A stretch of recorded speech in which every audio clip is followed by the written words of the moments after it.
Okay, good night, good night, good night, good night, good night, everyone. Welcome to the Fatherhood Think Tank.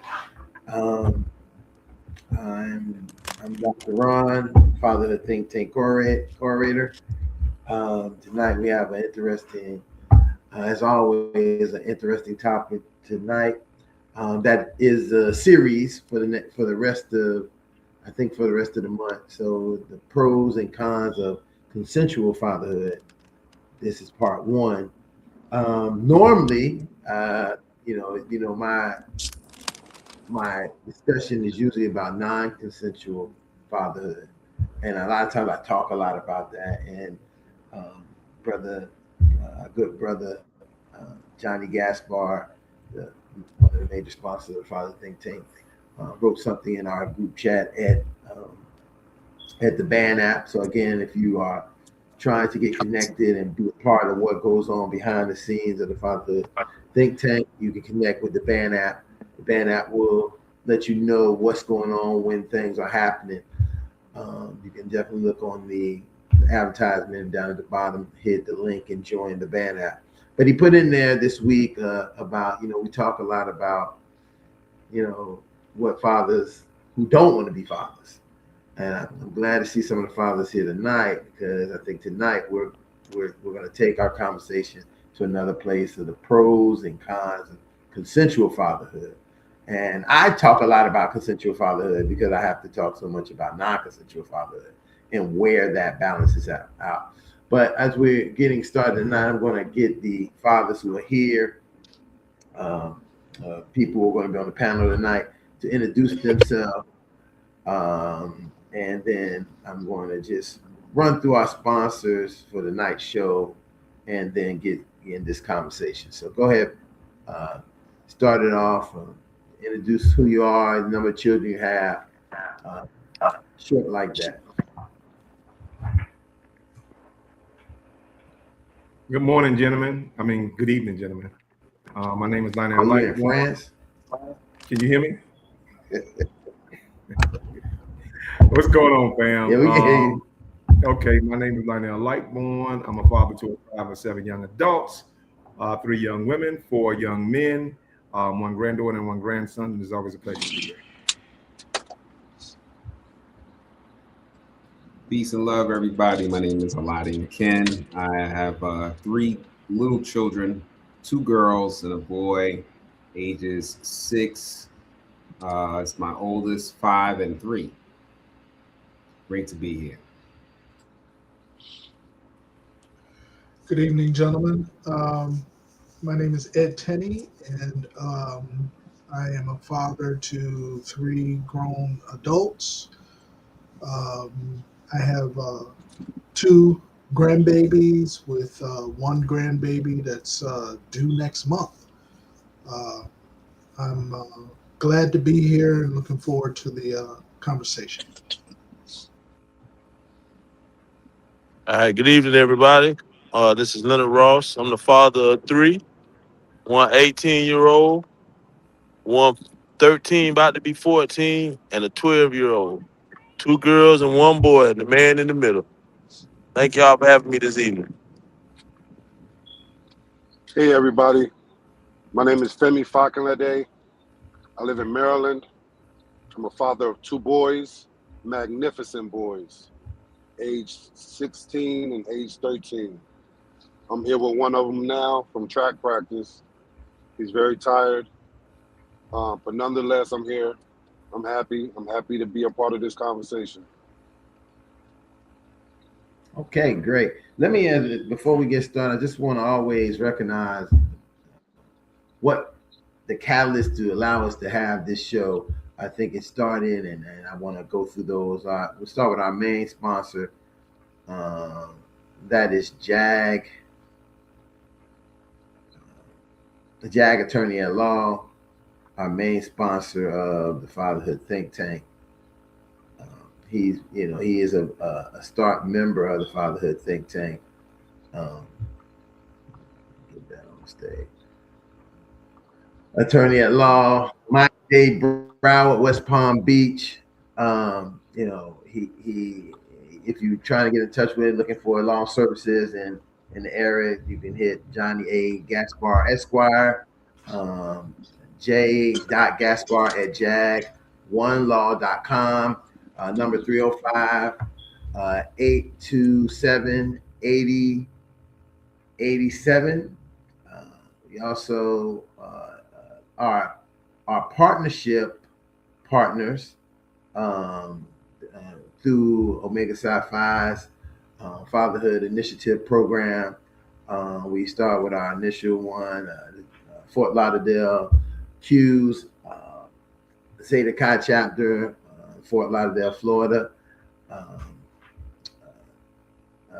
Boss list right now is Von Howard. He usually is a father on the show, and have some things that they're going to be doing in contact with the platform in a couple in this month. I definitely want to invite everybody to join us. We'll talk about that later. We also have the Nigerian Q's Zeta Zainu chapter. So the Fatherhood Think Tank is international in our partnership with the Brothers of Omega Psi Phi in Nigeria, Lagos, Nigeria. And then we also have our third partnership, the Fatherhood Initiative, is Omega Lambda chapter of Omega Psi Phi in Philadelphia, the Philadelphia Q's. And so those are our partnerships to really, as much as possible, try to spread the word of fatherhood and utilize this as a platform for each of those chapters to utilize in their fatherhood initiative programs. I just wanted to, say that without those bodies, sometimes we won't be able to make the places we really need. So really want to thank these guys, and sometimes they are the fathers who are here to talk, and who make a commitment. So we definitely want to thank them. So with that being said, let's get into this conversation. I hate that Johnny's not here, because he really, this is his. He'll probably make it to one, but being an attorney, that makes busy work and out here. So one of the big things when I think about the pros and cons of consensual fatherhood, what do you guys think of? I'll throw it out there immediately. What? Let me ask this question: what do you initially consider the idea of? Because I ask this all the time with non-consensual fatherhood. What does, to you, in your idea, what does consensual fatherhood look like?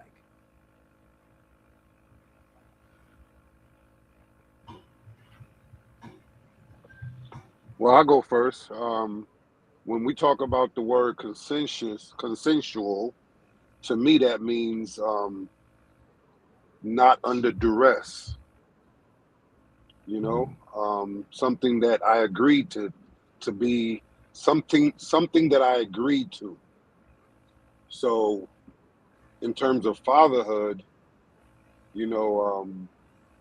oftentimes, one can be in a situation where someone,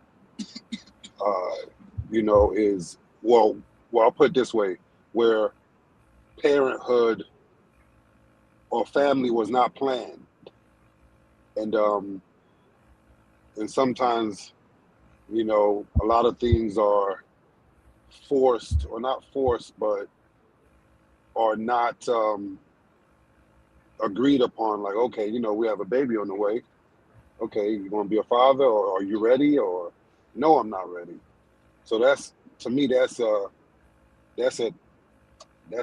classic case of non-consensual, because I'm not consenting. I've consented to everything else, but the product is something I'm not consenting to. So it's, while everything else was fine and dandy, but the product of the performance may not be welcomed by both parties. Mm. So that's when we have a situation of non-consensuality. That's my take.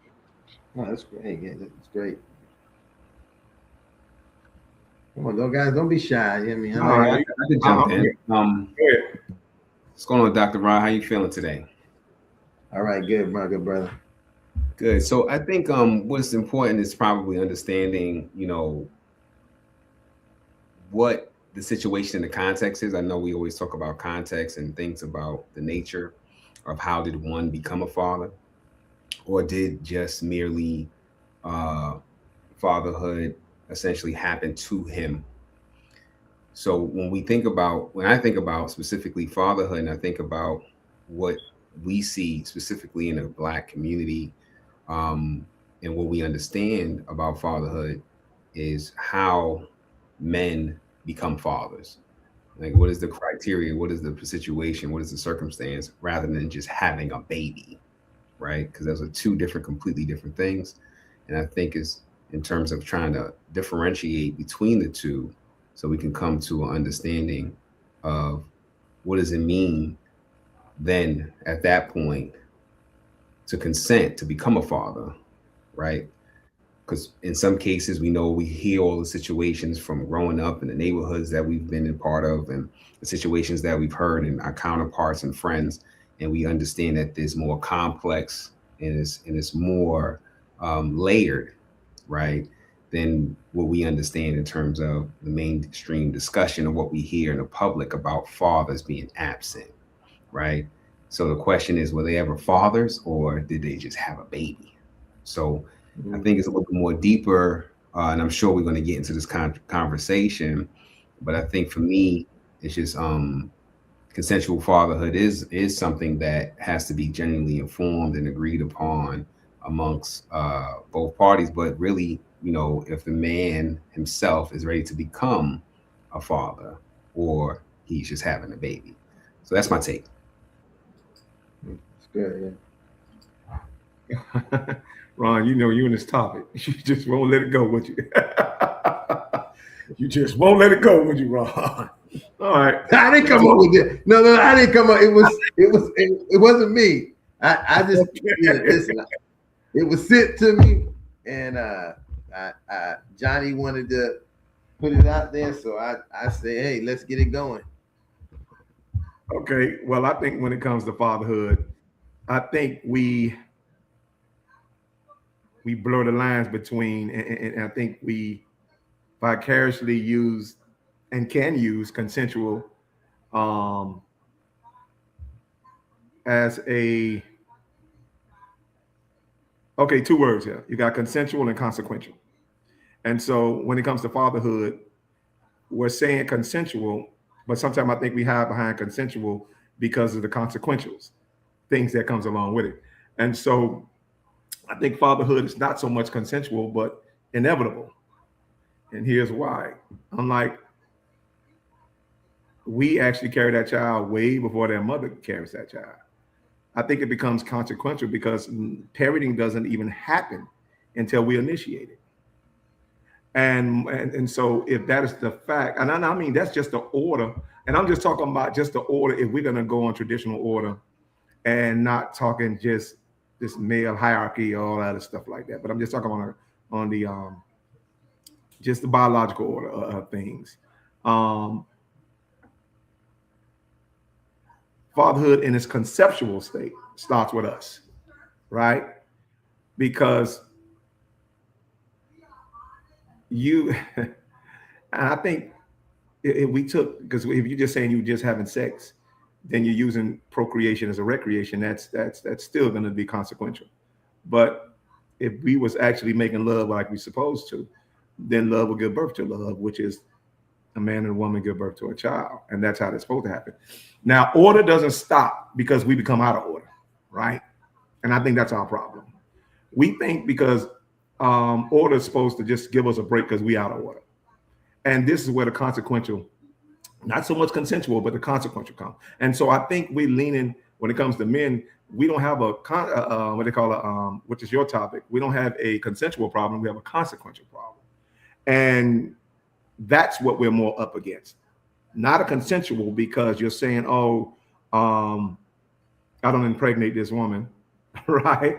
I done planted my seed, right? I done, more than likely you initiate, I'm like, because we initiate probably 90% of the conception in this world, not even in the country, but in the world. 90% of the conception is initiated by men because we just want to have sex.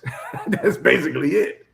And so because we have that, and we're to a certain extent historically victims of sexism because we're the culprits of it, then the consequential actions of that takes away from the consensual right to it. If that make any sense? The consequential actions of that takes away from the consensual right to what we're getting ready to talk about right now. And so is there a what you're saying, a consensual fatherhood thing like that? I would be like, I can give you 50% of the argument, but you can never get 100%. Okay, so I just wanted to, just be clear on the topic, and because I don't want it to get convoluted with non-consensual, and it becomes, we really stay close on the idea of the pros and the cons. And this is really to talk more about consensual fatherhood in this context. Refers to a man actively attending to choose to embrace the role of a father rather than falling into it by accident or obligation. And I think that's where this decision marks a profound shift in a person's identity, bringing a new, unique set of rewards and challenges. And this is what we really want to be able to try to look at in this 3-part series of kind of like looking at and analyzing the focus of the emotion, the psychological, and the personal impacts of that choice, where we see so often, and me being a strength-based therapist, I like to look for the solution. I like to look for the positive in things, even though it's problematic, right? And so a lot of times to get the solution, you got to deal with the problem. A lot of times we know, and we don't highlight enough, fathers who are consensual. I mean, and they have followed a tradition of this idea of, this is what I want to do. This is what we decide. Now, not just what I want to do. This is what we have decided as a union with my partner to do, and this is how we're planning to work it out. And a lot of times when you can come together with that type of unity, you usually fare pretty well. And there are factors, there are things that's going to push you here and there. But I think that goes back to the core of establishing your core relationship with a partner. Like, that's what makes consensual fatherhood different from non-consensual, because a lot of times the people in non-consensual haven't made this pact with their partner. They haven't made this context that we are going to do this because we want to produce kids in a way together. Because one of the things I've seen so often with parents who had difficulties, it was more of parenting styles. And that's because they didn't agree on parenting styles before having the children. Like the issue, that's what the issue. We have a parenting style, and this is the parenting style that I have, and this is the parenting style you have, and they don't coincide with each other. And that's a difficult place, not just for the parents, but also for the child, who really sometimes need a real consistent idea of who and what is in front of them and how it operates. So just looking at that, and when we think about, looking at these pros and cons and what do they look like? And I guess one of the things when I'm saying cons, I want to be very clear that I want to again separate this idea from someone who didn't want to do this, who that wasn't their plan, because those cons for a consensual father are completely somewhat different from a non-consensual father. They're completely different, because this is something that I said I wanted to do, and they take on a different stress capacity. They can't, it's like one of those things where accountability comes into play. You can't say, well, I ain't want to do this, but I got to do it. You said that you wanted to do it. So you can't You can't cop out and say, oh man, this too much. I'm having to give up too much of my life. I gotta be doing, you don't get an opportunity because this was your choice. Now, when people get a choice to say, hey, I'm going to not do something. But I think that you see with men, and I'm very distinct about this. Men, when they commit to things, they do it. And they do it mostly to their best ability. I don't say they do it perfect. They do it to their best ability because that's what they committed to do. Sometimes they can be wrong because they might not have the skills on how to do it the right way. They didn't have a model to what it should be in the society, but it's really their potential when they have made that commitment. And I think that's the first thing I would ask you guys. What does it look like? And where does it come from if you have that experience of the idea of I'm making this idea of that kind of commitment to become a father, to become a parent? And what is the first thing you think you have to do that? All right, Ron, I'm not going to say anything about that, but what I'm going to do is take the negative in this conversation, which means I'm going to have to, I'm going to have to play the diva's advocate. Right? So I'm going to play the diva's advocate on this. And so we can have a real rounded conversation when it comes to this particular topic. But I'm going to let one of the brothers speak, and then we can go ahead and get this started. Well, I'm going to go ahead and beat you to it, Lionel, because I think you got to, whether it's consensual or not, you got to account for the regret factor. Because you can consent that I want to do this, but you can also regret doing something after you agree to it. And then that can lead to a whole different emotion towards the child and the mother. So I look at that as a con to consenting to fatherhood, because you always got to account for that regret factor. I'm not saying every father regrets, but it's still an emotion that comes with agreeance. So that's what I want to add to the conversation, because that also creates another ripple effect. The way they treat the child, there's always kind of negative energy, because in hindsight, I really didn't want to do this, but I felt culturally obligated to do it, because what would be the outlook of society? How would society look at me if I didn't do it? Right. So I want to be very clear. Again, I'm trying to get us out of that mindset, right? I'm trying to get us out of the mindset of that, because in the true belief of consensual, you would not have that idea, because if you are going to have something like that, it would be more based on anxiety or fear of not doing good at what you decided to do. Not that you regret doing it, because you would have thought long and hard. This is, we know that many chances we take on responsibilities, right? We'll take something on. But once we decide to take it on, normally this is what we decide to do. No one listen, there was no force. There was no circumstance. It wasn't falling into, it wasn't anything. This was like, yo, this is, and I guess for me, that's why I'm asking that first question. What would be the first thing that would be the thing to let you know that this is what you're ready to do to have this child? What's that first thing in the mind of a man or fathers? And I think people need to hear this. I think people need, because I think people are not thinking about what's the first thing they think about in the making the decision to say, I want to be a father. I want to be a father. I'm going to be, like I hear people say, I'm going to be a father. Or I need to be with a woman who's going to be able to give me kids.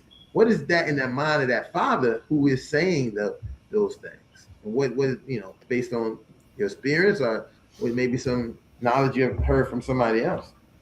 So Dr. Ron, maybe you can help clarify consensual fatherhood from a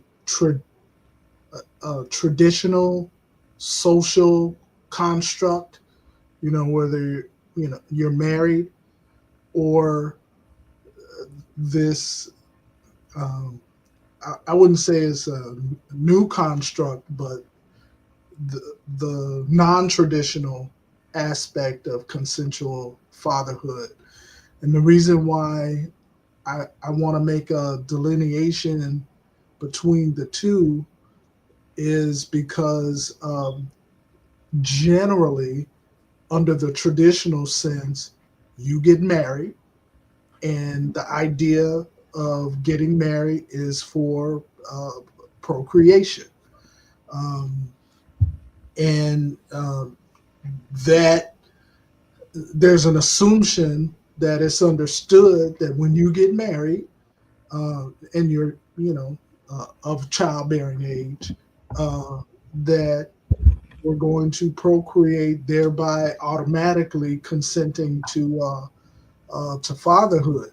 Now, from a non-traditional aspect, I'm not exactly sure how you how you describe that, because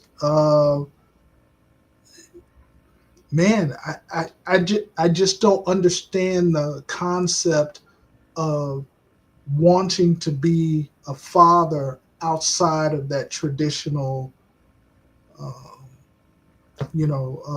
social marriage construct. Tenny, I'm gonna keep it 100 with you. I think that is a pinnacle. That's a linchpin of being a consensual father. I think the basis, the foundation of that comes from becoming a husband to a wife that you want to be married to, and that you eventually would want to start a family with. I think that is where, and again, I say that we spend so much time looking in the negative, we don't ever get to the speaker conversations of this in the positive, and understand that those fathers who found their wife, who decided that, we're going to have 3 kids, and understand why we're going to have them, and what that's going to look like, and all of those things. We spend so much other time talking about the fathers who didn't want, because they are the ones who bring the most, we see the court cases of child support, we see the court cases of custody, but when we don't ever highlight or look at, and I want this to be something that we really, pivotally jumping on, the fathers who I made the choice to make this choice with my wife, traditionally, because I don't think, I have to agree, I don't think unless you have another way that you cultivated that has these morals and ethics to being with this partner, that there's a certain kind of commitment that's going to be there. I don't think you can, outside of this idea of this union that we're going to have, to be able to have these children, most of it is going to look like something else, because it's not centered in both of you making a decision. It's kind of centered in maybe one person making a decision, another person following along, And even again, let's keep it 100. Sometimes people can be married and made a decision that they want to be together, but they don't want to have children. So that's another aspect. There are people who say, we don't want children, and I think that goes into picking a partner who says, I don't want children. We just ain't gonna have no children. And I know many people like that who have successful lives, and they contribute immensely to other people's children and other family members in the same capacity I think that they would if they was parents, but they made that decision not to do so. So I do want to support that. I think that one thing, and I don't think that can happen without the traditional commitment of having a wife that agrees that you guys want to be parents and raise children together. Dr. Ron, I want to say something real quick, because now I'm following you, I'm tracking you. And I think for me personally, right, I think the only negative aspect that I could speak about for consensual, fatherhood, or want to be a father, is the fact that how I was raised without one. That in turn made me want to be a father, a better father, a good father, whatever that was, right, without any understanding of what that is, right? So for me, before I was married, I always knew I wanted to be a father. I don't want to have children. I don't want to have a lot of children. And I wanted to be a good father, whatever that means, right, to me, because it wasn't like I had a distinct view. So I'm not going to go into the negative, but I'm going to talk about the consensual part, the positive part. I went into relationships, right, knowing that I wanted to have children and get married and be a father. And that came on later on in life, of course, right? You know, as I matured and matriculated through life. But what more important for me was understanding that what I wanted to do. And there wasn't any playbook. It was pretty much the opposite of, you know, understanding. And I think as I became a first time father, I would say my first child, then that continuously changed and shifted. And dealing with, you know, my sense of responsibility of understanding what I needed to do for my children. And I think that was very important for me to understand. And it was always in a positive. I enjoy being a father. And then it's funny because, you know, I grew up around a bunch of women, right? Single women at that. And, you know, what happened is that they told me, they said, you know, I saw some elders and they was like, do you have any children? They was like, I was like, no. They was like, all right, well, until you have some children, all of the children are your children. So I always had this sense of responsibility to, you know, be a caretaker or someone who nurtures or someone who is giving. And as, you know, my wife and I agreed to have children, we had an understanding of what my role was. I had to understand what my role was and what her role was. But then again, that completely shifted for the positive because I wanted to take more of a responsibility for the upbringing of my children. Well said. Go ahead, J. Rob, introduce yourself and you jumped on. We ain't see him as like the ghost of Christmas past or something. Go ahead, J. Rob, introduce yourself. Hey, what's going on, everybody? J. Rob Menard, father of 2 young adults.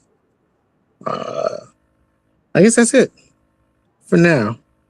I was listening to well, I saw the topic and I wanted to jump on and just have some conversation with it. It's been a minute since I've been on here, so I'm glad I was able to take some time to do that.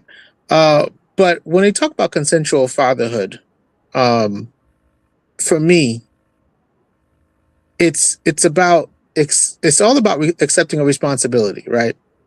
And I briefly heard Ron ask the question, what's the first thing you think about when you decide with consensual fatherhood? I can't speak for everybody else, but the first thing that I considered was, is this the person that I want to be in any type of relationship with for the next 18 years of my life? Before I decided anything, I knew I wanted kids. I knew all that other stuff I wanted. That's the first decision I had to make. Was this someone in any aspect? If something went wrong, if everything goes right, is this someone that I can see myself having a relationship? Not even if it's a romantic one, but just a relationship, period. So for me, when it came to deciding for consensual fatherhood, that was the number one thing, because I've seen so many ways that it could go wrong that I wanted to make sure when I made that decision, you know, it was at least a right one in my mind. I think right. that I think well, it's good to hear your voice, Gene. Definitely, brother. You have been on my mind a lot. I think you hit it. You're hitting it. This is the prep to my question. This is the true prep, because I have not seen in my research, I've not seen in my practice the idea of that occurring without that key point, right? Without saying, hey, I have to look for the woman that I'm going to have my children with, not just have them with, but also be able to raise them.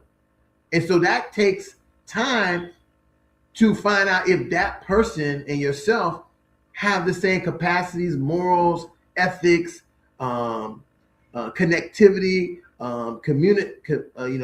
communication, compromise. Is that the person that I know that I can do it? Because sometimes I think what I found and have seen is people would pick people on a couple of factors, and then they find out that both the man and the woman are not good co-parents in their agreed commission to become parents, and that's because I think sometimes we haven't did a lot of vetting of our partners or the person that I plan to have. Look, somebody said sometime radical that they should start making licenses for people to have parents, to be parents, right?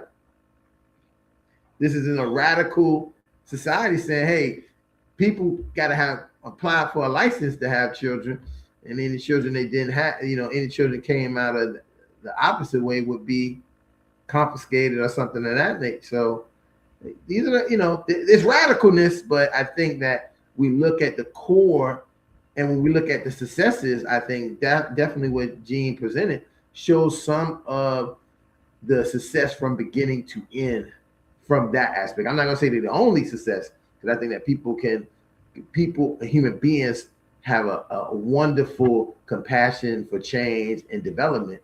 But I think that a lot of times from the core, from beginning to the end, you can see that established in parenthood when the two parents have come together for that partnership.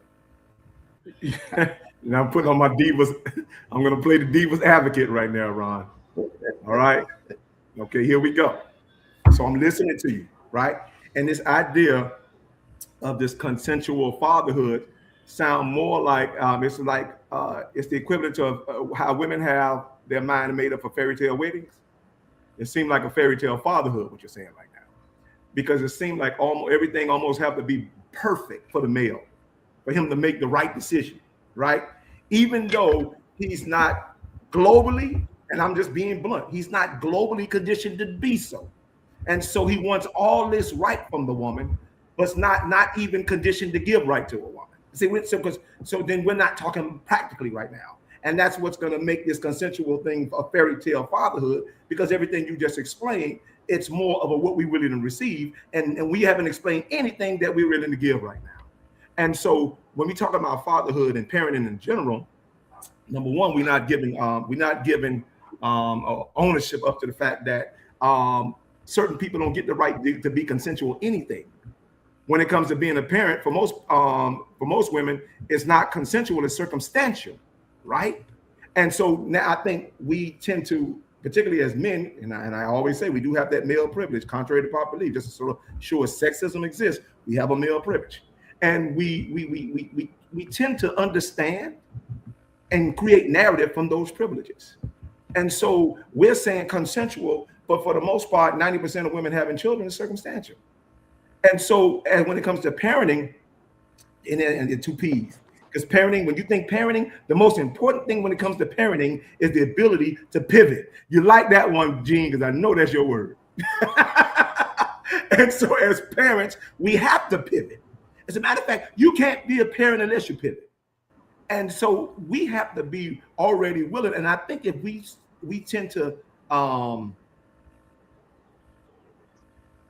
nurture our women, like women nurture their children, then we can have a more footing, more credibility when it comes to being consensual fathers.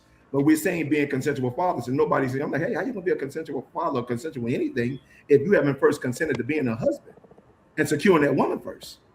And so we're talking about securing a child and just totally overriding the woman. And that's why I had to put play the divas advocate on that part. Well, I think that's becoming flushed out. You hear me? Yeah, we hear you. We hear you, Femi. Can anybody hear me? Yeah, we hear you. Go ahead. Yeah. Y'all can hear me? Yes, we can hear you. Yeah, we hear you. Well, I can't hear none of y'all. It's all good. Carry on. It's like you're clear now. We can see you moving. Okay, so what I was gonna say, I think so Lightborn, I think you have two different, you're using a second definition of consensual fatherhood, right? There are two definitions of consensual fatherhood. There's the one who is actively saying, I want to be a father, I want to have a relationship, I want to raise a child. I want to have it with a community, right? Then you have your other consensual father. And I know Ron's gonna give you a little pushback on this one. You have your other consensual father who's just out there having unprotected sex. And then they have a kid with some random person, and now they're pushed into fatherhood, right?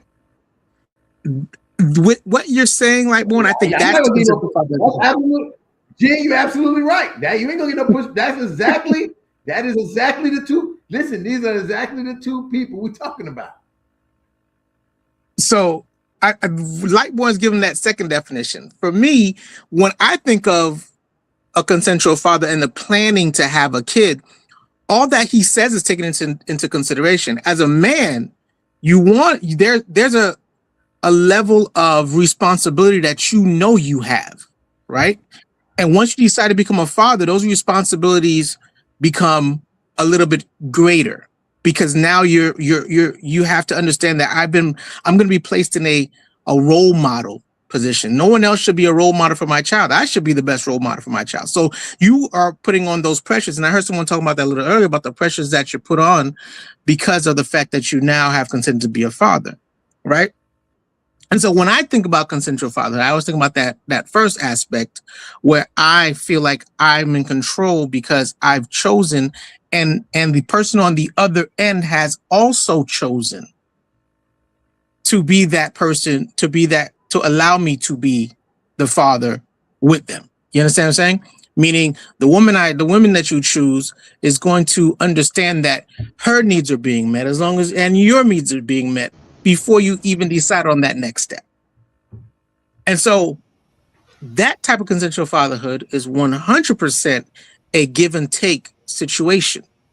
That second one that Lightborn is talking about, I 100% agree. It's one-sided, it's lopsided.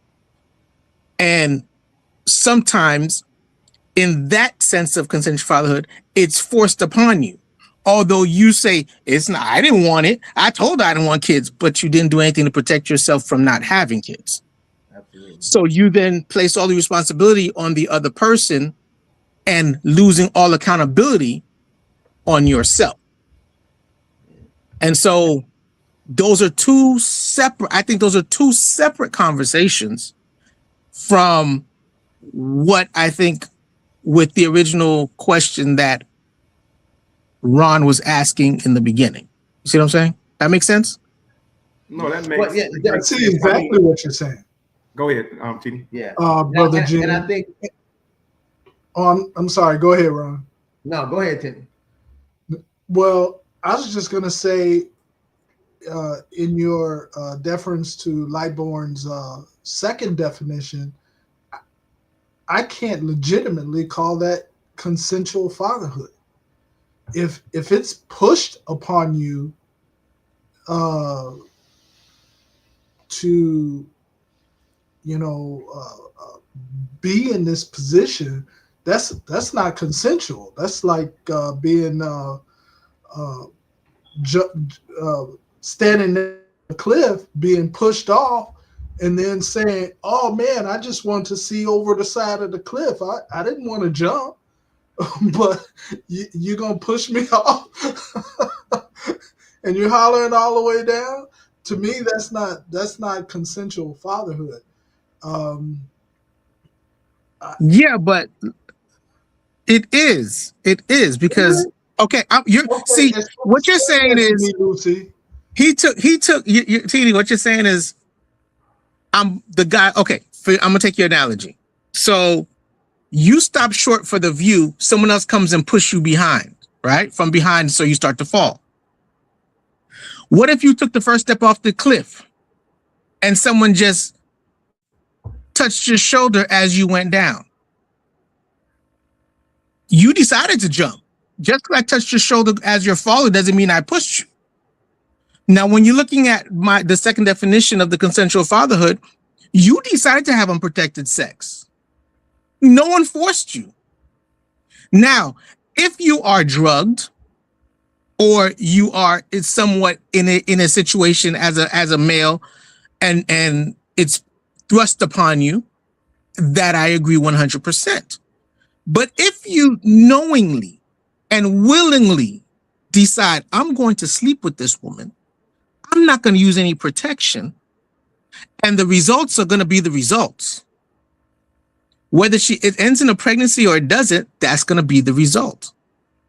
And so you can't say it's non-consensual, because the minute you decide to have unprotected sex, you left the decision up to someone else.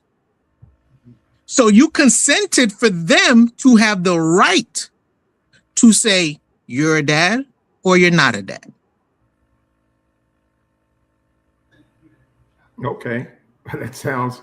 Listen, again, when we play with this consensual thing, again, I think it becomes again, and not to downplay it, but it's a certain extent, it's a fairy tale fatherhood.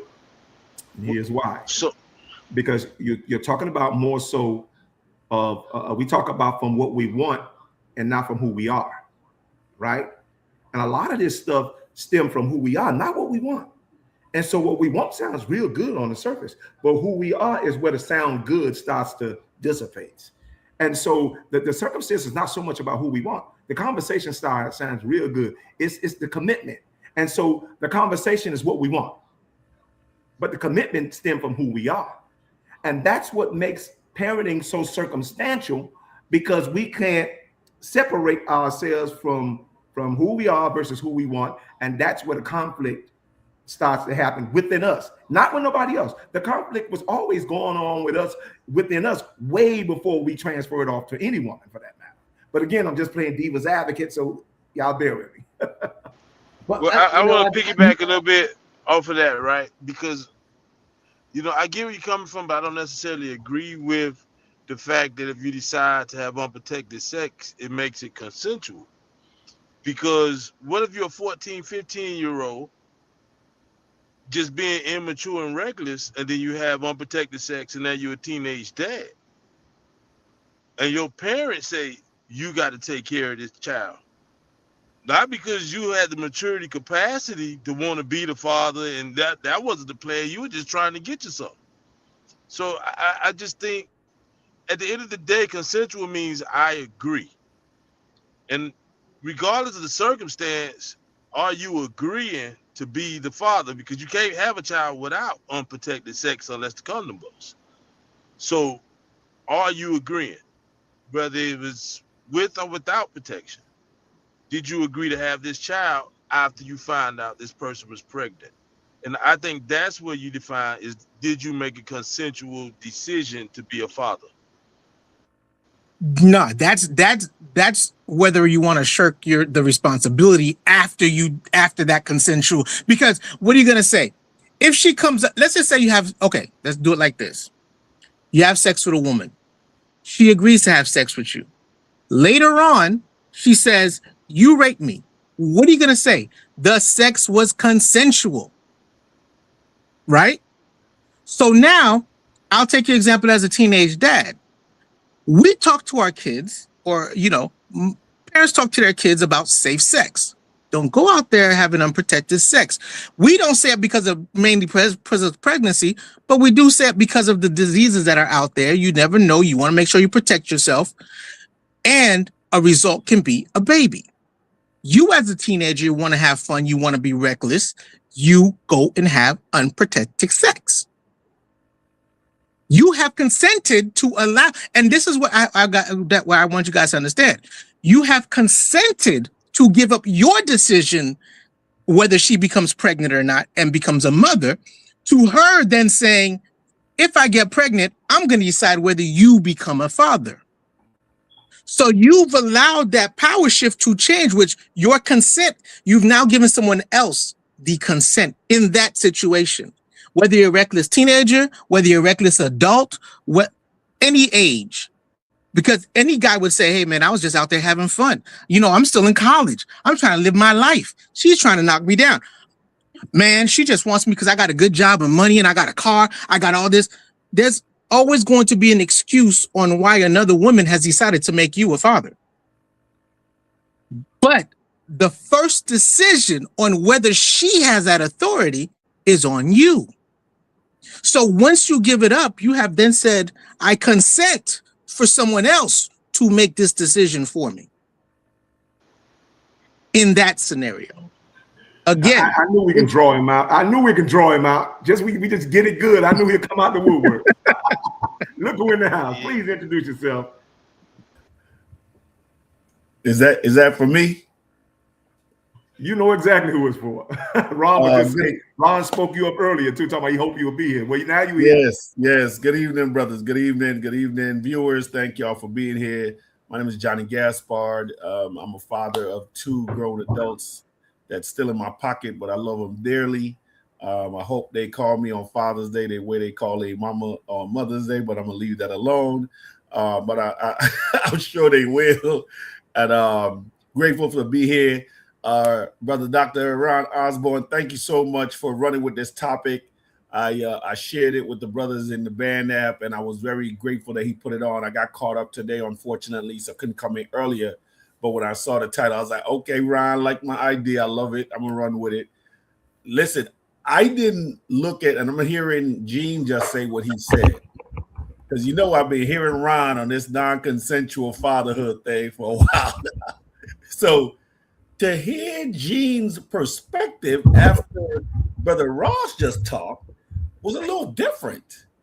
Because Gene is saying, if I'm guessing, I just want to make sure I'm hearing right, that you gave your right to her when you decided to have unprotected sex, even though you might have used a condom, like Brother Ross shared, and it unfortunately that contraceptive didn't do its job.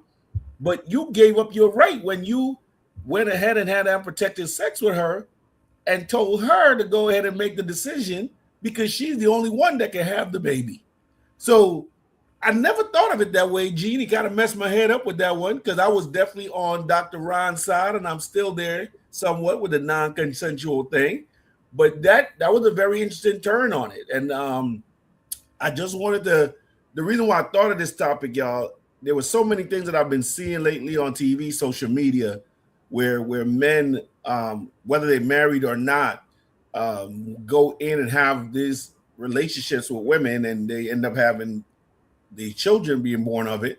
And in some instances, they are okay with it, they want it, but in others, they don't. So I wanted to kind of discuss, and there's other, that's why Ron listed as part A, because I've been seeing, married men who are having children with their wives thinking this is their baby, raising the child, only to find out later on the child isn't theirs. So is that and even when a father comes in and decides to be the father to a single mom and that area. So I just thought this was a great topic with the pros and cons to it. And Gene just messed my whole head up with that whole I gave up my consent mindset, sort of like in the criminal justice system when the officer asks you, can I search your car? And you say yes. At that point, you gave up all your rights to whatever is in the vehicle to argue that wasn't yours. So again, I hear you, Gene, and I know Ron. I hope Dr. Ron got a good comeback for your point on this, and I'm gonna be quiet from now. Give me something, Ron. Give me something.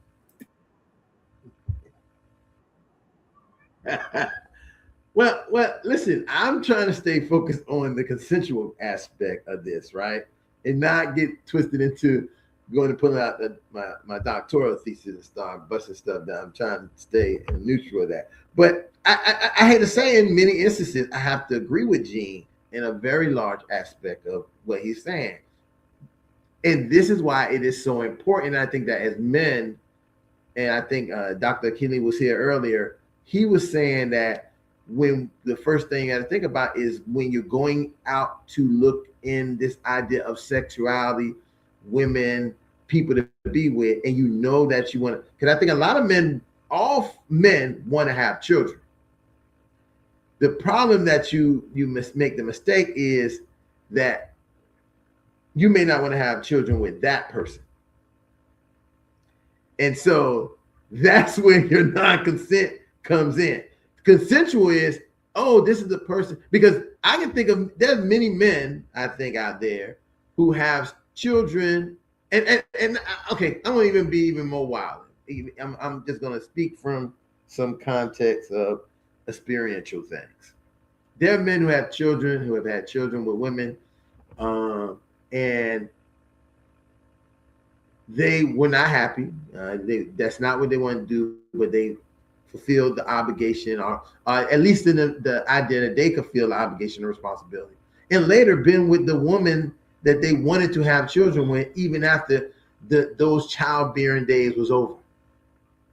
Right? And you see this very often happening. And it then says, who, we live in a society where, in your profession, whose fault is it? There's never a hung decision jury in this court, right? So it got to be somebody's fault. Either it's your fault or either it's her fault. Either one, somebody got to be somebody got to be guilty. Somebody got to be innocent. And going with Gene's saying is that we have a higher accountability, responsibility, or we're just guilty. I mean, we're not talking about them one-offs that you're talking about, where you get married to your wife and you have 3 kids with her, and then one of your kids have leukemia, and you go to the doctor, and then you find out that kid not yours, and then you go check, none of your kids is yours. But guess what? That person made but here's this man right here who had already made a commitment to be a consensual father and actually did the things that means what it means to be a father. And so only to find out that those children may not have, the children was not his. Now, again, it's that man. Now, we're going to say that the Gene's argument is that man too, it's his fault for having sex with it, being with his wife, and his wife had kids with somebody else. So it's his fault that the kids are not Ron, well, that's the problem. You're not in that situation.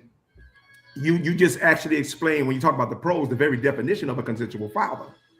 Because after that man has raised those kids and successfully loved those kids, and whether it's his or not, he's not just going to automatically stop loving those kids. And this is what you call the epitome of consensual fatherhood.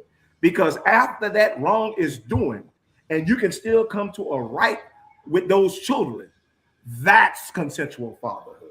You understand? But I think we talk about it in the more salacious stuff, but we don't really talk about it from the scientific stuff that happens every day, because men find out every day that those kids are not theirs. But they still say, you know what? My fatherhood wasn't based on blood. You understand? And it might even been on a base of shed blood. It might have been based on sacrificial blood. You understand? And so you can shed blood either way.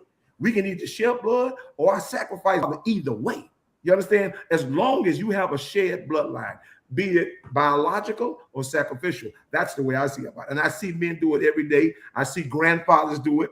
Those are consensual fatherhood. I see stepfathers do it.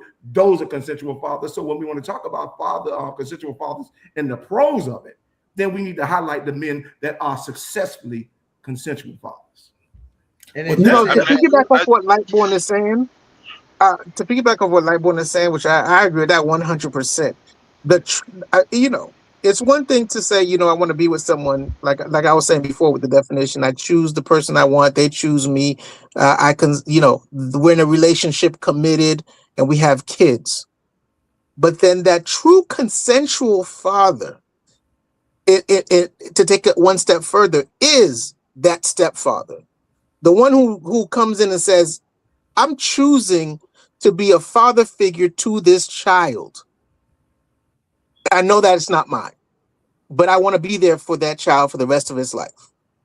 That's one of the biggest aspects of consensual fatherhood.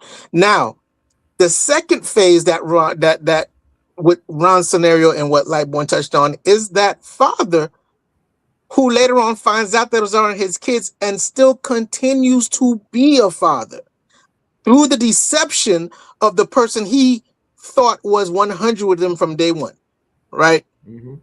That is like he said, that for me is like, yes, that's the epitome of father, because through everything, you understand that these kids have nothing to do. And the love that I actually gave is so genuine that it doesn't matter that they're not mine, because they are mine. Well, you see what I'm saying? Go ahead. Before you go, let me before I know you got some. I know you got an objection.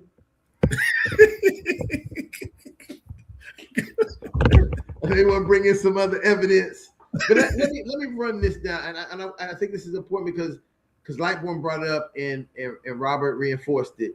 You know, one of the things of the pros of consensual fatherhood, and I think when we look at how this is looking, they describe some of the attributes already. One is profound personal growth and meaning.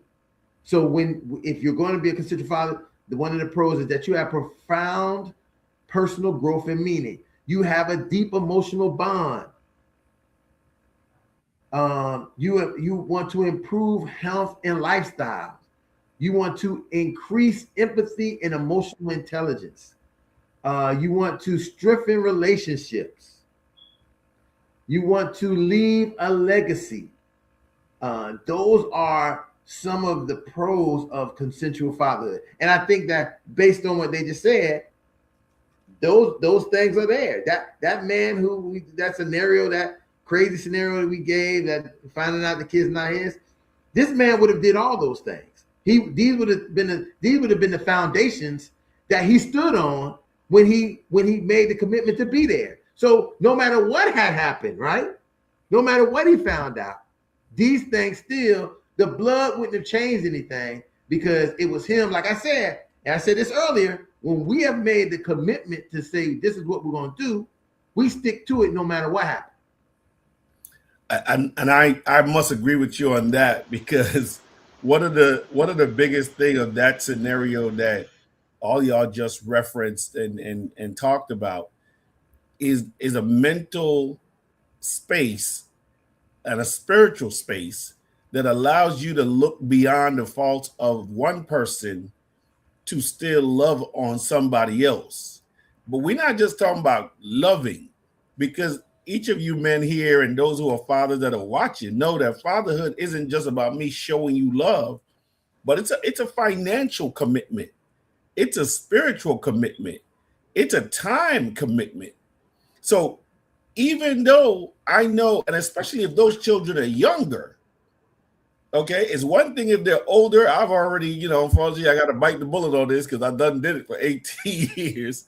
And I just found out now my son need a kidney transplant and I don't match because we got different, the blood type though. That don't make no sense. AB negative, like he got Z, whatever it is, and it don't match. So I just got to bite the bullet on that one, right? But let's say the kids are 5, 6, 7 years old. And I've done this for the last 7 years. I was there where she spit him out the whole 9. I cut the umbilical cord, all that stuff. I might have ate a piece of the placenta, that nasty thing that I hear daddies be doing, but I'm gonna leave that alone. Nonetheless, right? I've made that commitment for the last 7 years, and now I know what fatherhood requires of me, the pro of it. And I find out this situation now. How do I continue to be the father to those children that they need, even if I choose, and as Ron said, I stick to it, and Lightborn and Gene talked about truly choosing that. How do I emotionally get to that? Because I have a connection with these children. I've raised them. I changed Pampers. I did all of these things. And now here I find out at 7, 6, and 5, they not my, oh, Lord. How do I deal with that to be the father that y'all are talking about from a consensual perspective?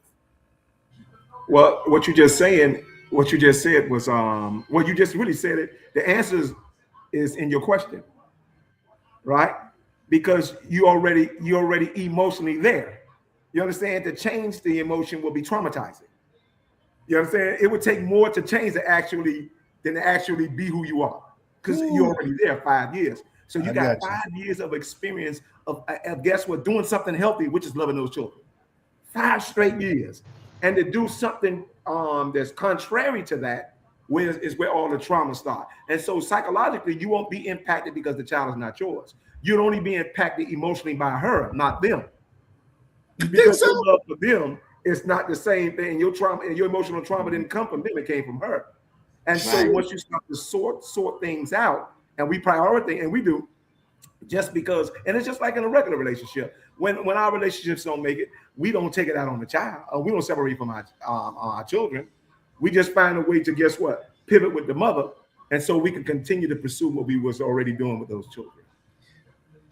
Timmy, I know you got something. I think that's easier said than done. Does it happen in society? Yes. But everybody not gonna take that approach. You know, I was trying to get in earlier, but I'm gonna take it to another level. When you talk about consensual father, right? You got fathers that have their own kids and will love another man's kids better than their own kids because of the woman. So when you're saying consensual, again, we got to get back to the root of the word, consent. You're giving consent. I'm agreeing to do this duty. At the end of the day, I've said I'm going to be the father. I'm choosing to be the father. There's other man's kids, my kids. This is what I'm consenting to do, regardless of how we got to that point. But yeah, I just think that's easier said than done to say that I'm going to find out this somebody else's kid and still be in agreement to stand in the light. I think that's kind of like the when you go to the funeral, right? And everybody's saying we got to do better at communicating. I think in that initial moment, everybody is genuine with what they're saying, but you go 2 months down the road, you back to not speaking. After you get out of that initial moment and it really started to hit you like, hey man, this ain't my kids. It's gonna be that day you gonna get that phone call to help out. That decision you'd have made, that where you were saying, this is my child, I gotta be there. You gonna say, well, at the end of the day, nah, I ain't got it this time. You know what I mean? Now you have that choice to say I ain't got it, and you ain't got that constraint over your head of I'm not being there for my child. So I think that's a factor we got to also take into account. Well, let me add from a legal perspective, I'll say this, Brother Ross. Once she's married and you're married, they're your children under the law. So I know. You got me? So I know. And if you on that birth certificate, you ain't getting out of it either. Well, no, not necessarily. But if you find out after that there was some deception, and I wish that the justice system will hold them accountable the same way they want to hold men accountable when they're deceiving. Yeah. I wish the justice system will hold women as accountable. Unfortunately, you got to go through the process now of withdrawing yourself, filing legal action against her to not be financially responsible for those children if you choose to go that route and step away. But Johnny. Yes, sir. But Johnny, we just imagine what that means.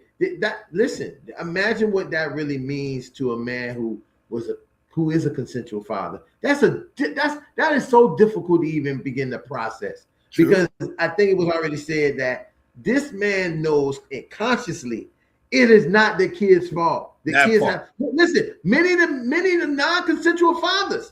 I'm gonna bring them up. I didn't mean to bring them up, but I'm gonna bring them up. Many of the non-consensual fathers, in the same capacity, would do anything for their children. They just don't want to have to deal with the woman that they have this break with from having a child. Now that's a whole nother dynamic, because many non-consensual fathers eventually wanted to be consensual fathers. As I said before, it was just the person that they end up finding themselves to give their consent to was not the person they wanted to consent with. But even in that scenario, around, at least he knows that's his children. You see what I'm saying? So even though he don't want to have nothing to do with her, he knows those are his children. It's where, as Brother Ross shared, mentally you got to say, okay, I know these are not my kids. There was deception involved, but I love them, and I'm going to do everything I can. And then they had that moment where she going to call you, because they still minors, and talk about these kids need. And at that moment, part of me going to want to say, Bia, you need to call their daddy. You might want to call their daddy. I just want to let me bring this in really quick. Because we're here, and we talked about the pros, and I think we're at a point to talk about the cons. because this is a perfect place in the con. So cons of consensual fatherhood is high mental and physical load. This talking about what this scenario. If this guy was a consensual father in this situation, his high mental and physical load may be affected. Anxiety and fear of failure may be affected. The loss of personal freedom and identity, deciding to be a consensual father. Dad guilt and performance pressure, like, am I doing this good? If I'm not doing it good, I might quit. Strain on romantic relationship. And this is the part that a lot of people don't think about when you have these very successful marriages and they end up having children, and somehow that relationship that was tight gets strained because you begin to lose stuff, because now y'all got 3 kids that y'all had back to back to try to get them on, and now you're losing all your time together. So this is something I advocate so much. And the last thing is, we always talk about financial stress, the financial stress of it all. Those are some of the cons. Those are not the reasons that non-consensual fathers, we're talking about consensual fathers.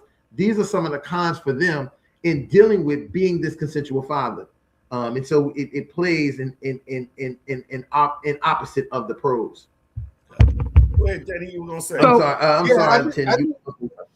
I just had a question of Brother Johnny.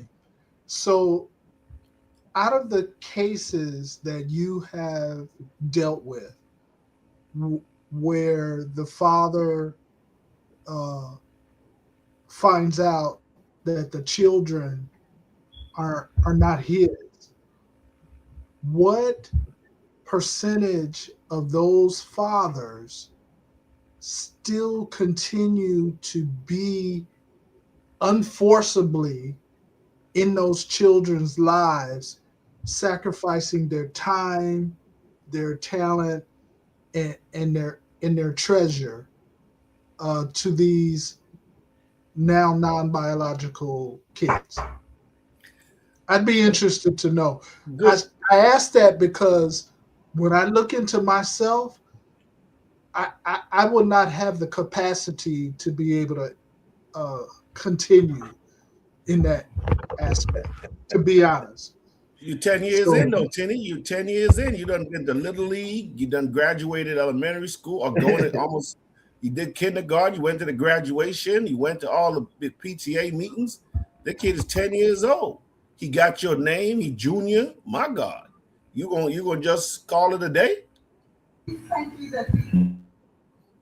You know what happens, Gaspar, and Tenny? I think that when it comes to that, sometimes you have to be in the situation, but I think the person that you won't just drop them. Correct. Right? You'll be there. But to go with what someone said, and I can't remember who said this. If I get that phone call talking about these kids need, you don't have the right to tell me what they need, right? That's not your position anymore, because you've already deceived me. I'll love the kids. I'll be there for the kids, but you have no demands on me when it comes to these kids. Because one part of that consensual fatherhood that people don't understand is I don't have to be there. I want to be there. I want to give up myself. Like Tenny was saying, I want to give up my time, my treasures, and all this other stuff, because that's the type of person that I am. But you don't give me any obligation for it. I hear you. And that's where the difference lies. Where if you get that phone call of obligation, you're like, you better get off my phone and stop playing with me. You see what I'm saying? Where I'd still be willing to do it if it was just me for my children, even though I understand who they are. Coming back to Tenny's question as well, as far as the percentage, generally, Tenny, I'll say 90% of them end in divorce. Okay, there's those very, very rare occasion where the partners stay together, but 90% of them end in divorce. And I would say it's 50-50, depending on the age of the children, that the father will still stay around. So if they were very young kids, they initially probably stayed, but at some point decided I can't do this anymore. Emotionally, to look at them every day, or when I do see them, because we're no longer husband and wife. Matter of fact, he might be so distraught in the situation and part of the divorce that he don't even want time sharing. He's like, I'll see them when I feel like seeing them. So it gets to the point where that's oftentimes what happens depending on the age of the children. Obviously, the older the children, the commitment that the father may have had with them is a lot stronger, and connection to them, where when they're younger, you initially, what I've seen is that they initially are okay with being there, but they slowly but surely step away because they're as Gene said, they're not obligated any longer, and they're doing it when they choose to do it. And the damage that has occurred from the relationship impacts their desire to choose to be there. Where when you are, even when the relationship itself is no good with someone who that's their biological child, they'll still make the commitment because that's their child for the most part. But if the relationship is ended through any form of deceit, and this obligation is no longer there for me, then why am I choosing to still be obligated to something that is no longer a requirement of me, even though had I been married to her still, or those are my children, I would have a completely different mindset about it. I hope that makes that's direction on the answer. Go ahead. It makes sense, make a lot of selfish sense, but it makes sense nonetheless. I don't think we have a, I mean, we're talking about, I don't think we have a consensual problem. I think we have a character problem. And here's why. Because everything we just explained, men put women through 2 to 3 times more. There he go. But remember, I got to wear my diva's advocate. I got to be the diva's advocate now. Go ahead, man. Go ahead. And everything you just said in that 90%, if we was to flip that around about men having kids outside of the relationships, what's the percentage on those survivors? True. And so, I mean, if we're gonna tell the whole truth, let's just tell the whole truth. But we got to make sure that both perspectives are on the table and both outcomes are on the table. So this don't be a fairy tale fatherhood topic right now. Well, I would even argue your point there, though, because in most of those scenarios that you talked about, at least the woman wasn't deceived into thinking the child was hers. She knew from jump the other lady was pregnant. She wasn't pregnant. Mm. And so that's not a right way to do a wrong thing. But what I am saying, I mean, you trying to make it. Can I just add something in here that's so? I want to touch base because we're in a place where also there is this percentage of men who deal with this, and it brings in the part that we don't want to talk about, right? We're talking about a father finding out the kids is not his, and then now how he can just initially been this consensual father and just eventually can break him down, right? It basically makes him. And I want you to think about that pain, because sometimes I know that we don't deserve any empathy. Nobody should feel about our feelings. We should just take everything that happens.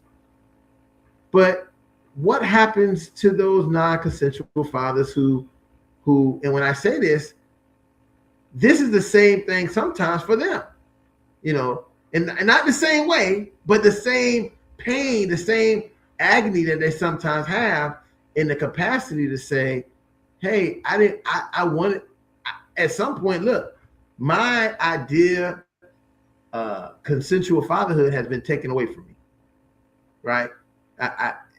This is not the person I wanted to consensually father with, right? But guess what? I went out there and did the Humpty Hump, and so now I'm stuck with the Trumpty Trump, right?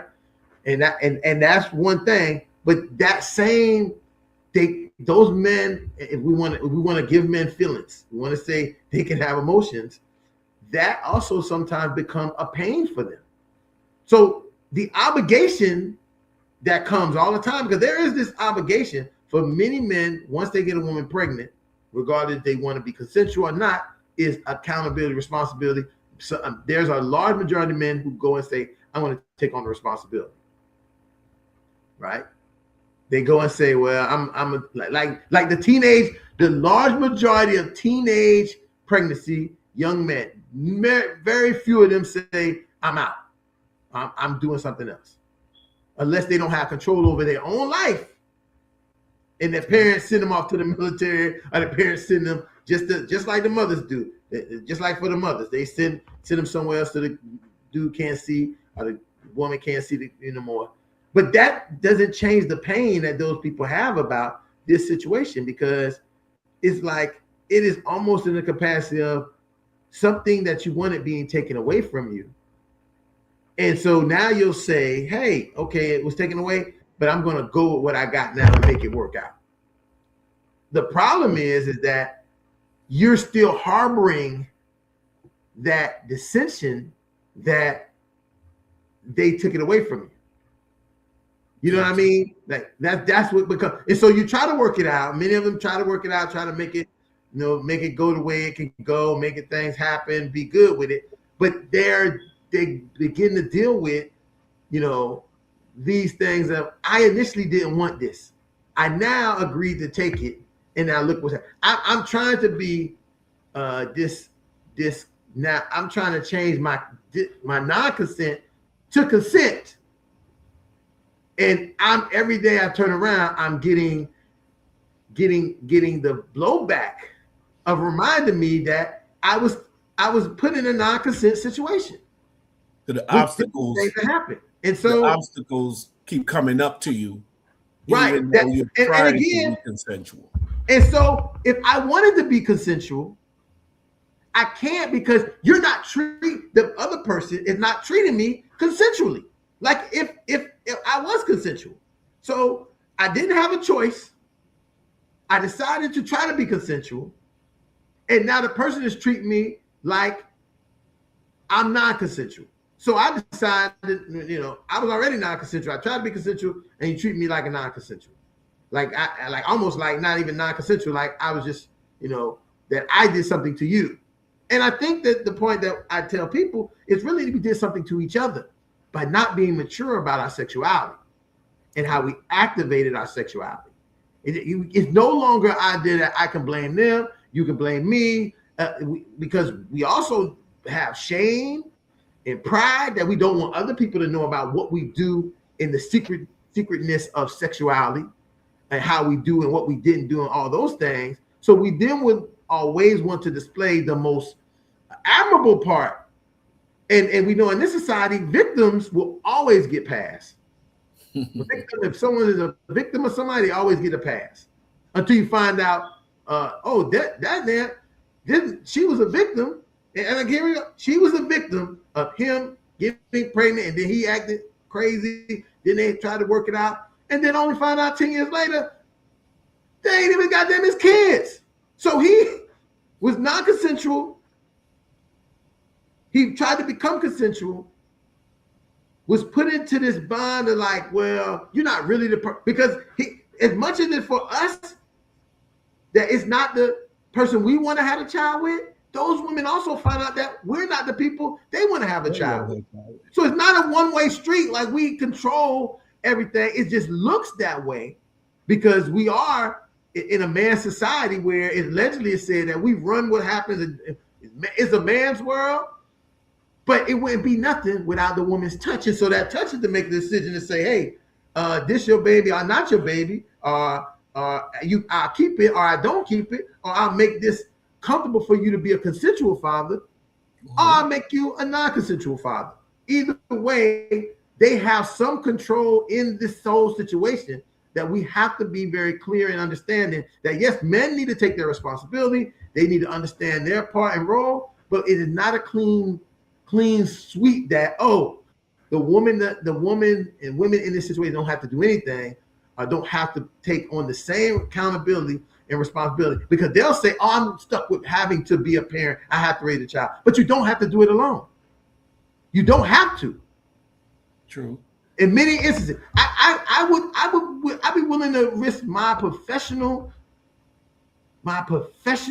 integrity that if you gave the opportunity to men who had children out of wedlock, the opportunity to say, hey, you can have your child just by nature. You can have your child this time and that time. I'm not going to tell you what to do with them, how to do it, what you got to do, any of that. You will find that many kids would grow up with both of their parents just in separate situations. And I'm not disagreeing with you on that, Ron, but the part that I would say is that there's a lot of women that have allowed or wanted that to happen, giving the father umpteen opportunities to be the man that he claims he wants to be, even the non-consensual who claim he want to be consensual. And every time he says, I'm going to be there to pick up Lil J, she's sitting there, Lil J, excited to see daddy come in, waiting. And as Drake said, I ain't believing in nobody because he didn't show up, left me there with my heart hanging every time, wait for him to come through the door. That's it. I mean, I hear that. That's it. That's easy. That's easy. And this is what I would say to you, Johnny, just in rebuttal. Gotcha. If the law said the fathers had children and mothers had to come pick up children from the fathers, would that same situation be happening? I maybe. Yes, 100%. It would be happening. Listen to what I'm saying. If the situation was different, fathers hold custody of children no matter what. Would you have fathers saying she didn't show up? The kids upset she didn't show up. Will we see that? Are we saying that would not happen? I'm not saying it won't, because we know there's some women out there who. This is what I'm saying. We do this so often. We make this scenario as if that overall how things are set up doesn't change how things are the outcome. Because if we said, if that's the case, that she giving him opportunities over and over to come and pick the kids up from her house, this and that. But if that was the opposite way around, guess what? Guess what we find? There is research to show us that men who have custody of their children, the mothers act just like men who don't have custody of their children. Okay, that's Ron. True. No, that's not. I'm going to tell you something, Ron. That's not historically true, and here's why. Because you got men. No, that's not. I'm saying historically true. That's historically. Not okay, yeah, historically. Yeah. Not historically true. First of all, you're not going. You're not going to have the biological makeup and the bond that it takes to really set that scenario, to make that scenario even real. But if the courts was to give you that opportunity, what you just raised, Ron, guess what? The father still, literally, that mother will come back to that father, and that mother will still take on most of their responsibility, more likely to take on that child before that father. That father, and historically, we're talking about when men, now let's just go back not even a good 100 years, when that was happening, because men had more rights, right, than women. And when that was happening, you know what happened, Ron? Take a while, guess what happened? When men had more rights and men had more custody and rights over the family. You know what happened? The convalescent homes got filled up. You understand? And so when you make sure when you're gonna do the research, you better do it right, because it's not gonna come in your favor. And so you got countless tragedies and just atrocities that happened when we did have those rights, when we had full control over the family. Those atrocities, and I'm not just talking about the abuse of women, the abuse of children was even worse, because you got right here in Florida, right up, and I can't think of whether it was Jacksonville in North Florida somewhere, where you got countless bodies. You understand? Bodies of children that were just abandoned, you understand, and buried in foster care. And so we talk a lot of things, but you're talking about, when you talk about the history of atrocities, man, you don't know the type of history of atrocities that children themselves went through. And so we don't talk about the injustices of children or the history of injustices of children in this country, and primarily brought on by men. And so we're going to have an accurate history, so we can point to some real things to try to justify your scenario of what you just said. And I'm telling you, no, 100%, it won't happen. Those men will abandon them, because we are made to, and you know what? Again, I said this at the first show we ever did. Men are built to, we'll break up with a woman, we'll go find another woman, but we're not going to break up with a woman and go find other kids. We don't do that. We build, you understand? And so we try to maintain the relationship with our kids. But chances are we will always be on the hunt for other women before we ever, you understand, decide we want to be advocate for other kids. But I think that you've proven exactly what I'm saying is that fathers, in the most sense, because I want to use this example. We would say traditionally a consensual father is a father that's in the household with his wife, and he is the one leading the household most of the time, in conjunction with his wife, however that has come about. And those families live and prosper. No, that's not consensual, what you just explained. That's not what's not consensual. What you just said, that's not, you just didn't describe a consensual father right there. How? That's just a regular nucleus.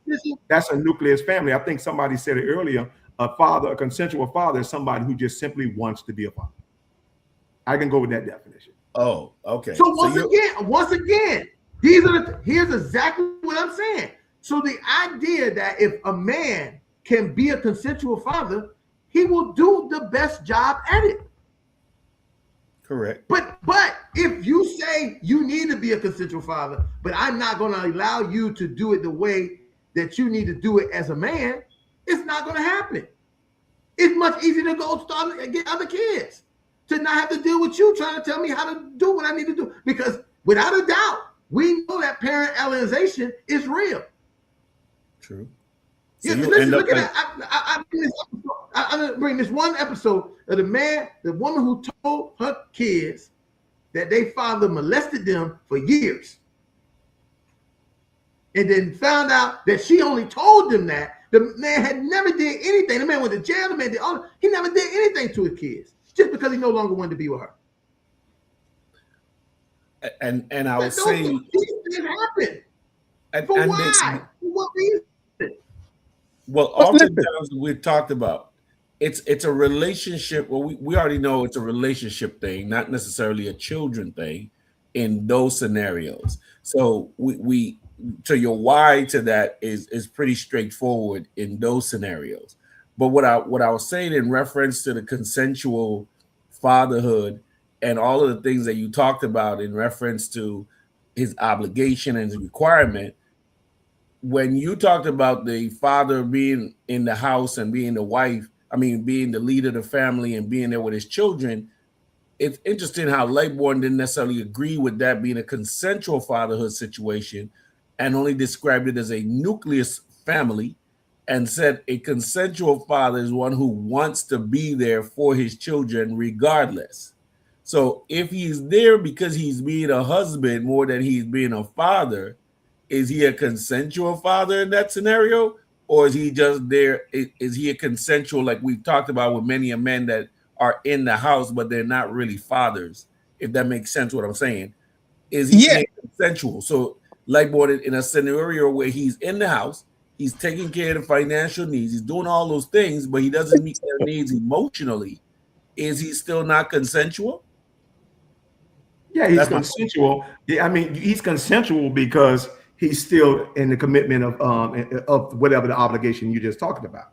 Correct. And so, yeah, he's now whether he's doing a great job of it and what level of the quality of it. You understand? Okay. You can still be consensual and have poor quality, or be more what they call quantitative than qualitative. I understand. Got you. So let me chime in real fast. Hold on, because I'm sorry. So let me chime in real fast. Thank you, team. I want to comment on one of the things that Lightborn said, which was the mom most definitely would not act as the father if they did not have custody. I 100% disagree with that. The mom would act like the dads if they didn't have the custody, and I'm going to tell you why. Because it's human nature jumps in. What happens is that we tend to speak as if it's definite, like all men are like this, all women are like this. Correct. Where it's incorrect. When we talk about what we talk about, sometimes we're talking about a minority, right? Like a minority of men are not there for their kids, but a majority of men are, whether they're single dads, whether they're living apart, or whether they're part of that nucleus, like you were describing. Just like you have a minority of the women who won't be there. They'll be like, yo, I'll be there to pick up little Johnny, and it ain't showing up. Oh, I'll go ahead, I'll give you money for some clothes, and they don't do it. Because you have women of low characteristics, just like you have those men of low characteristics. Something to what you were talking about earlier, Lightborn, which was, it's not consensual that we're talking about, but it's characteristics. Now you're talking about characteristics of a person. And if your morals and your characteristics are low, you're going to be a low parent when you're not around the children. You see what I'm saying? And that's why you have the laws that force people to have to give, just like they force women. And there are some women, and Gaspar can account for this, who are on child support because they're not giving or being a part of that child's life. Is it a large number? No, it's not a large number. But you do have people. So when you speak, you can't speak in absolutes when it comes to that, because not all women want to be a mother. That part. You're talking about, right, but I'm just going on studies. And when you're talking about the studies, the reality is what it is. That's why you're going to see, matter of fact, we just came off the Mother's Day. Let's see what Father's Day looked like, and that's your outcome. But I don't think that's fair. Like, yeah, that's not a fair comparison. But no. But you know what? I know Tenny had something to say. I'm gonna wait. I'm gonna hold and let Tenny say what he's gonna say before I come back with like what you said. Well, I just wanted to add another aspect to consensual fatherhood. When I go back biblically, Joseph was Jesus's stepdad, and Jesus, well, the Holy Spirit had to come and talk to Joseph and give full disclosure that I am the father of this kid.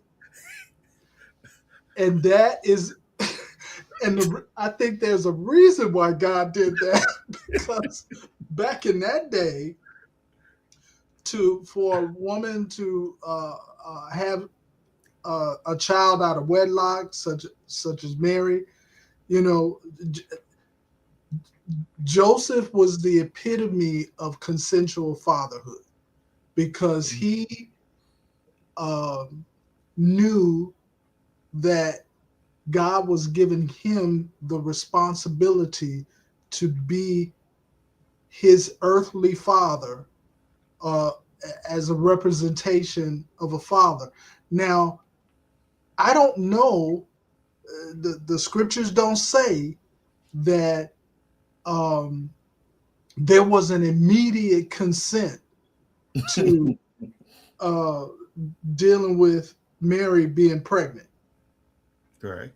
So it took the Holy Spirit to convince Joseph that, listen, this is my son. I'm choosing you to raise him. Don't part Mary. Don't put her aside. I need you to go in there and be Jesus' stepdad.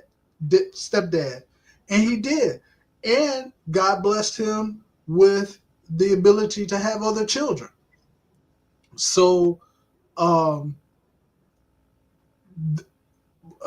I guess if you were to go back to Johnny's earlier description of finding out after so many years that a child is not yours, it would take the Holy Spirit to really speak to my very being to be able to continue to acknowledge fatherhood over some children that are not biologically mine. I just know that I would not have that capacity unless the Holy Spirit, came down and revealed some divine intervention, huh? Yeah. Okay. So I just want to throw that in, that Jesus himself had a consensual father who was not his biological father.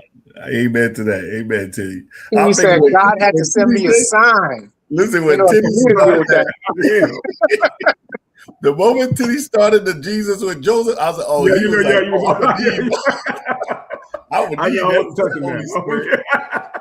Go ahead, Ryan. You were saying. I just want to say this, and we're gonna get up out of here because I want to see how things get so good. You start getting too good. You start getting too, and we forget it, lose track of time. I just want, like Bourne just said something about, see, look at Mother's Day just passed and these things. And I think that constructionally, how things are constructed also plays a big role.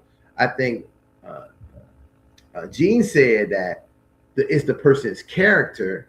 And I believe part of it is their character, but a part of it is also their human nature of not having the responsibility in front of them, right? You know, you don't have to think about a hungry child if you don't see the hungry child. You know, if the child is there in front of you, you have to, you know, I think about the brother who, what was that movie? Jazzy Jeff. Will Smith played his character. I can't think of the guy. And he did all that with his kid and sleeping in the bathroom. Yeah, I ain't talking about. I can't remember that. Can't think of his name. But that is a perfect example of when we say, like, his mother was living quite fine wherever she was at, doing what she was doing. She said she just couldn't do the child thing. And so the dad didn't take the child to he took the responsibility of his child, like most people do. But my issue always comes, and I hear like Warren saying history and how, you know, history tells us, but history has also did a piece on us to keep us separated.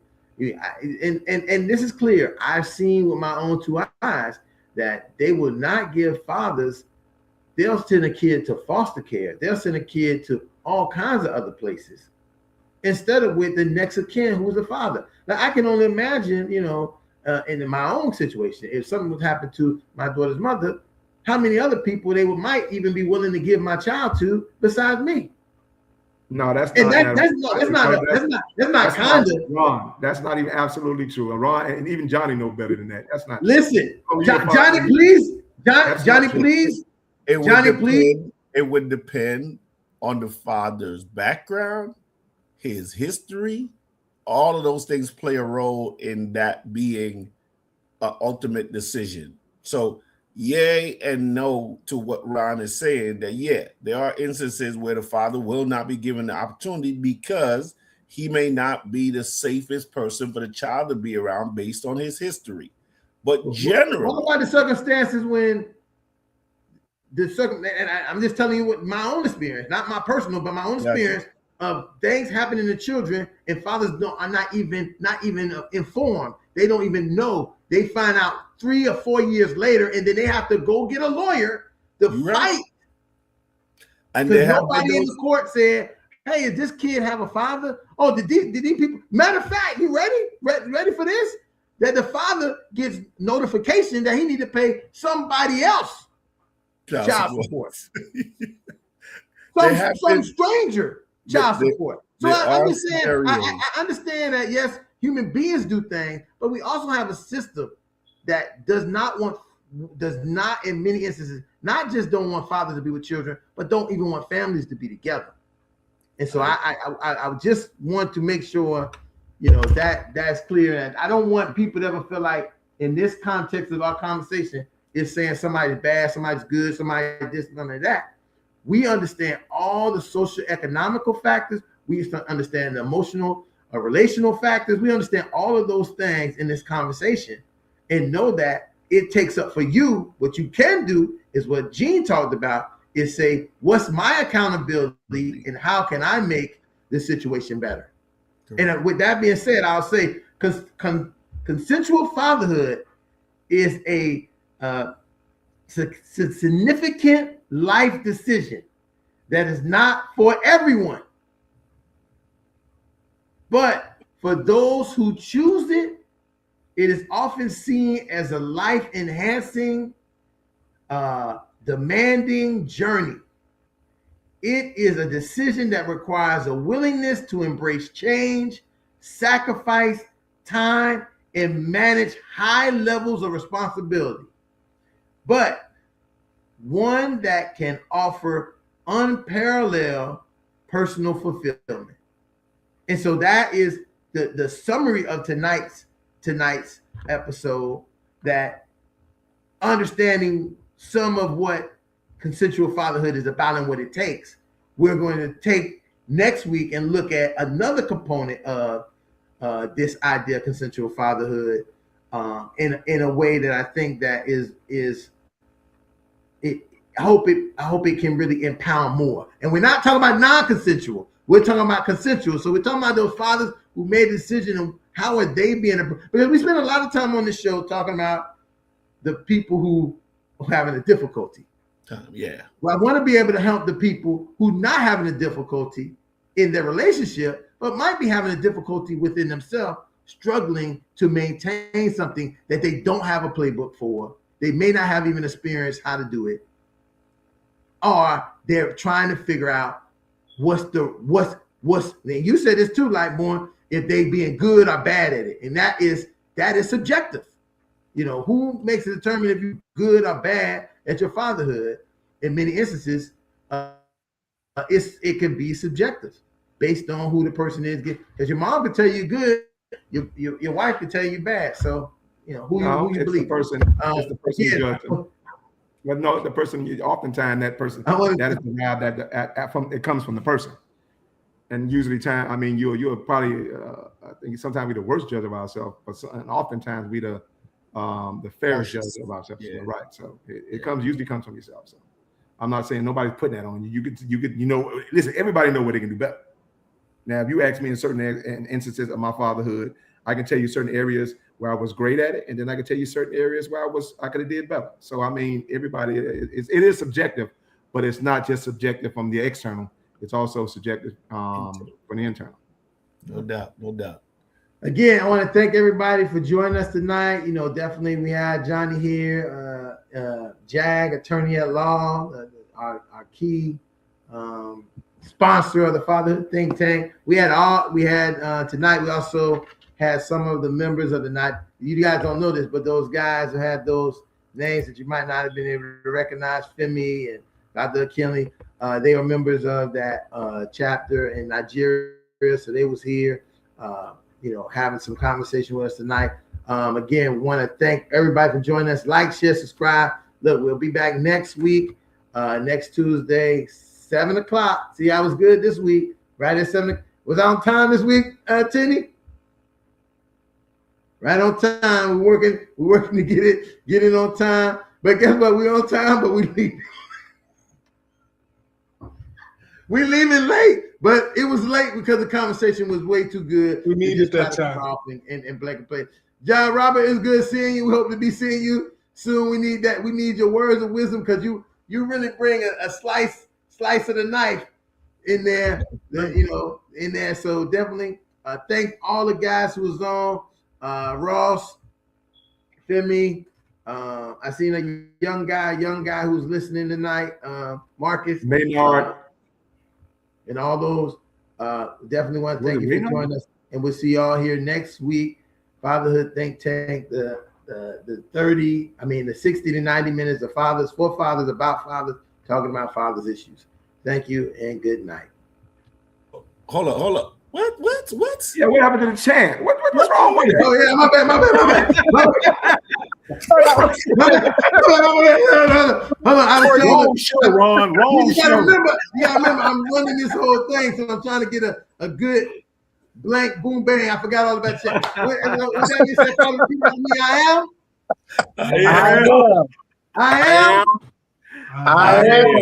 I am a man of honor.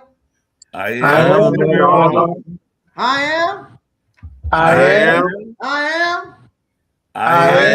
am a man of courage. I am a man of courage. Father, I say that I am a man of respect. Father, I am a man of respect. Go ahead, Ron. Father, I say that I I say that you are. You are. I say that we are. We We are. are. We are. Championship Champions. And as we always try to do, hold our kids on our arms, our families and our communities on our back, as we try to think and be wise at the Fatherhood Think Tank. Join us next week, part 2 of the pros and cons of a consensual fatherhood. Thank you and good night. All right. Have a great one, fellas. Y'all be blessed. Stay better. Good night. Good night.